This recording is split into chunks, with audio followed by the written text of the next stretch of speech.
This question is from Mike Rifkin. He wants to ask about 5 transactions you made in recent years with very different terms. Goldman, $5 billion at 10% plus warrants. GE, $5 billion at 10% plus warrants. Dow Chemical, $3 billion at 8.5% convertible to common. Wrigley, M&M Mars, $4.4 billion at 11.45. Swiss Re, $2.7 billion at 12%. Now, why the different interest rates, he said, and how about why the warrants in some cases, and why did the rich Mars family need $4.4 billion to do a deal and at 11.45%? Well, we'll let the Mars family speak for themselves, but in terms of comparing those 5 deals, it was $3 billion with GE, and the Mars deal actually involved a $2.1 million preferred stock, which has some unusual characteristics, so you have to look at it as a package. But the important thing is that every one of those deals was done at a different time, although the Goldman and the GE deals were done in close proximity with each other.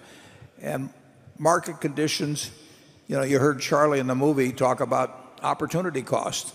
Our opportunity costs were different in every single one of those 5 transactions. And incidentally, we could have done I could have done a much better job of allocating our money, in terms of the post panic period. I was early on Goldman and GE compared to the situation 5 months later. But we not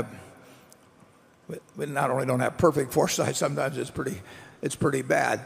But each deal, when I did the Swiss Re deal, I was not thinking about the Dow Chemical deal, which was committed to maybe a year plus earlier.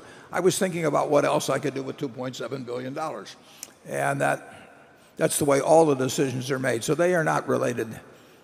They're not related to each other. They go through a mind that is looking at everything available that day, including the amount of cash we have, the likelihood of being able to do something else next week or next month, what else we can do that day. And past deals we've made don't really make any difference. In fact, one of the errors people make in business, and sometimes it can be a huge error, is that they try and measure every deal against the best deal that they've ever made.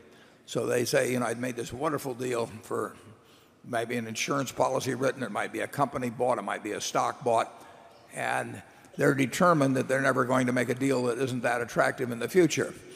And so they, in effect, sometimes they take themselves out of the game. The goal is not to make a better deal than you've ever made before. The goal is to make a satisfactory deal. It's the best deal that you can make at the time.